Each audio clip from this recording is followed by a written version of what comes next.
What's up guys, Surfer here, finally back with another Destiny 2 video.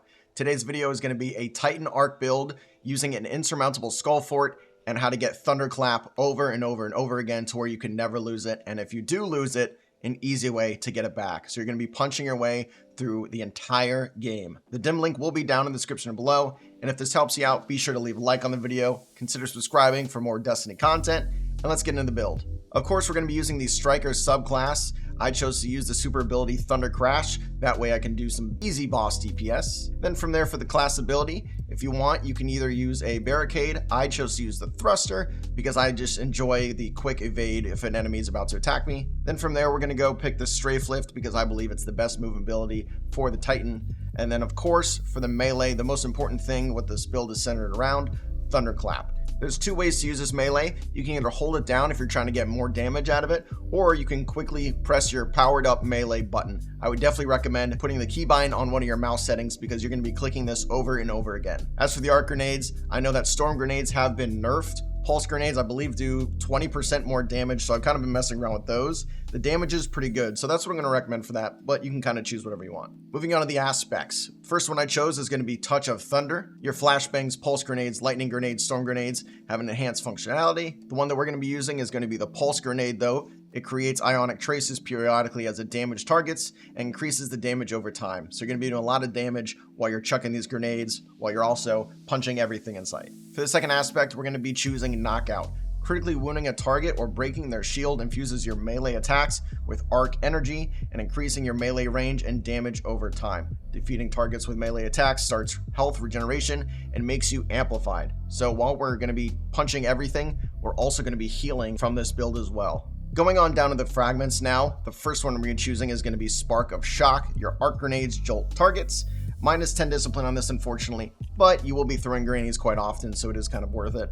Next one is Spark of Ions. Defeating a jolted target creates an ionic trace. From there, we're going to go to Spark of Magnitude. Your lingering arc grenades, like your pulse grenade, have extended duration. And then finally, Spark of Amplitude. Rapidly defeating targets while you are amplified creates an Orb of Power. Orbs of Power are going to be very important for our build as well. Just a quick reminder to like the video if it helps you out, and consider subscribing for more Destiny 2 content. Now, moving on to the stats. I'm still going to recommend Resilience Tier 10. Damage reduction, unfortunately, is not 40% anymore, but 30% is still pretty huge for this. As for your secondary stat you can go for, you can kind of choose whichever one you like. I like to go for Discipline because I'm going to be throwing grenades. And really, you don't need strength for this. I know it has to do with your melee, but again, melee we're going to be getting back all the time, and that's because we're going to be using an insurmountable skull fort. But before we go into the armor mods, we're going to take a look at our seasonal artifact. For this build, the only seasonal artifact that I'm going to recommend here is going to be Shatter Orbs. The first time you break a combatant shield, you create an Orb of Power if you break the shield with the matching damage type. So depending on what type of enemy you're going to be attacking, you might get an Orb of Power after breaking their shields, which is going to be kind of huge for the armor mods we're about to get into. Starting off with the helmet, we're going to be using our exotic here, the Insurmountable Skull Fort, which has the exotic perk called Transfusion Matrix. Kills with arc melee abilities trigger health regeneration and restore melee energy. So after you get one kill with an uncharged Thunderclap, it's immediately going to come back and you're going to get health regeneration on top of that. For the mods, I chose a plus 10 discipline mod, a hands-on mod, which gains bonus super energy on melee kills, harmonic siphon, rapid arc weapon final blows create an orb of power, and then finally at the end I'm going to be using Font of Wisdom. Collecting an orb of power causes you to gain one temporary armor charge. After that, moving on to the arms, I chose a plus 10 discipline mod again. Heavy-handed, your powered melee final blows create orbs of power. Impact induction, causing damage with a melee attack reduces your grenade cooldown. And then grenade kickstart. When your grenade energy is fully expanded, you gain grenade energy. Additionally, your armor charge is consumed when you gain additional grenade energy for each stack. Going on to the chest piece, I chose a plus 5 discipline mod. Energy reinforcement. Collecting an orb of power causes you to gain one temporary armor charge. When your shields become broken, you gain temporary damage reduction. Consumes 3 or more stacks of armor charge, granting a longer duration to the damage reduction for each charge consumed. So we're going to be pretty tanky compared to other builds here. And previously before, getting a tanky arc build was not super easy. And then for the final 2 slots, we're both going to be using Charged Up. We're going to have 2 of the same mods, increasing the maximum number of stacks of armor charge you can carry by 1. On to the legs now. I got a +5 resilience mod on.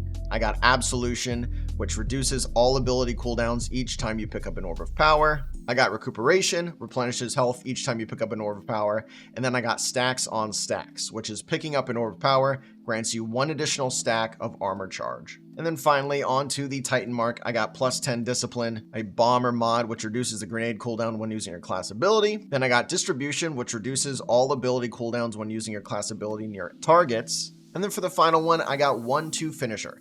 Collecting an Orb of Power causes you to gain 1 temporary armor charge, and then finishers restore melee abilities. It consumes 3 or more stacks of armor charge, granting additional energy for each charge consumed. So if you end up going for your melee ability and you miss, or you don't kill an enemy and your melee ability goes away, you're going to be able to finish off an enemy as long as you have 3 stacks of armor charge and get it back instantly, so that way you can keep punching your way through the enemies. Again, this whole build kind of revolves around you being able to keep Thunderclap and basically clapping the enemies. This build honestly does not really revolve around weapons, but I will give you a heads up on what weapon I ended up using. Of course, in the first slot, Wither Horde. I never take this baby off. It's one of my favorite guns in the game. Probably the most important gun I guess I'd recommend would be the Ikelos SMG for this. I got my Feeding Frenzy and Volt Shot roll, so if you do end up running out of your Thunderclap, you can easily come back and kill a couple enemies, get some Orbs of Power, and then you'll have your Thunderclap back. And then for the heavy, I ended up running my Wendigo just because it was a new gun that I ended up getting. I will say it is an arc grenade launchers, and grenade launchers are also buffed this season, so maybe give one of those a try.